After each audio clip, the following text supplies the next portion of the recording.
Finance ಹಾವಳಿ ರೈತರ ಸಮಸ್ಯೆ ಪರಿಹರಿಸುವುದಕ್ಕೆ ಆಗ್ರಹ ಕೇಳಿ ಬಂದಿದೆ. ರೈತರ ಸಮಸ್ಯೆಗಳ ಬಗ್ಗೆ ಧ್ವನಿ ಎತ್ತಿರೋದು ದರ್ಶನ್ ಪುಟ್ಟಣ್ಣಯ್ಯ.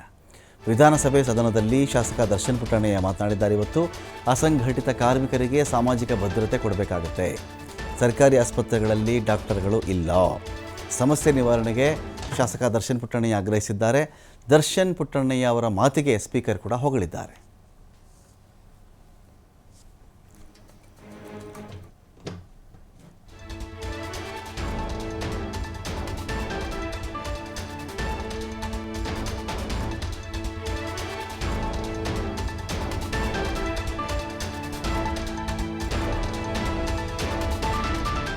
ಒದಗಿಸಲು 10,000 ಕೋಟಿಗಳ ಆವರ್ತ ನಿಧಿಯನ್ನು ಸರ್ಕಾರ ಒದಗಿಸಬೇಕು. ಅದನ್ನ ಬಜೆಟ್ ಅಲ್ಲಿ ಅನೌನ್ಸ್ ಮಾಡಿಲ್ಲ. ಮಾರ್ಕೆಟ್ ಇಂಟರ್ವೆನ್ಷನ್ ಫಂಡ್ ಇದು ಅತಿ ಅವಶ್ಯಕ. ಯಾಕೆಂದ್ರೆ ಮಾರ್ಕೆಟ್ ಅಲ್ಲಿ ಎಲ್ಲಾ ಬೆಳೆಗಳಿಗೆ ವೇರಿಯೇಷನ್ ಆಯ್ತಾ ಇರೋದ್ರಿಂದ ಅದನ್ನ ಮಾರ್ಕೆಟ್ ಇಂಟರ್ವೆನ್ಷನ್ ಫಂಡ್ ಇಂದ ಅದನ್ನ ತುಂಬಬೇಕು ಅಂತ ಸರ್ಕಾರಕ್ಕೆ ಆಗ್ರಹ ಮಾಡ್ತೀನಿ.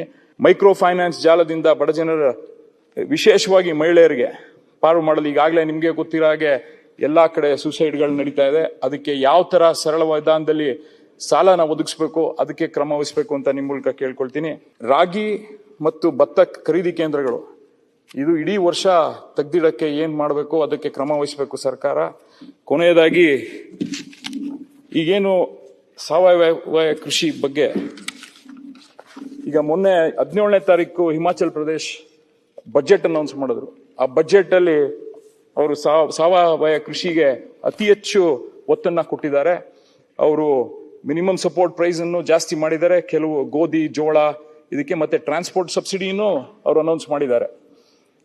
ಅದಾದ ನಂತರ ಪರ್ಫೆಕ್ಟ್ ಆಗಿ ಅವ್ನು ಕೂಡ ಆನಂದ್ ಕೂಡ ಆಗಿ ಅಷ್ಟಲ್ಲಿ ಜಸ್ಟ್ ಏನೇನ್ ಬೇಕು ಅದಾಕಿ ನಿಮ್ಗೆ ಒಳ್ಳೇದು. ಯಾಕೆ ಒಂದು ನಾಳೆ ನಿಮ್ಗೆ ಮಾಧ್ಯಮದಲ್ಲಿ ಬರುವ ಕೂಡ ಸ್ಪಷ್ಟವಾಗಿ ಬರೀಲಿಕ್ಕೆ ಆಗ್ತದೆ.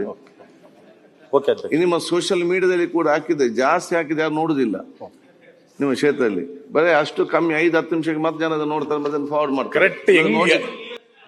ಎಲ್ಲಾ ವಿಷಯಗಳು ಎಷ್ಟು ಚೆನ್ನಾಗಿ ಅರ್ಥ ಮಾಡ್ಕೊಂಡಿದ್ದೀರಿ ಸರ್ ನೀವು.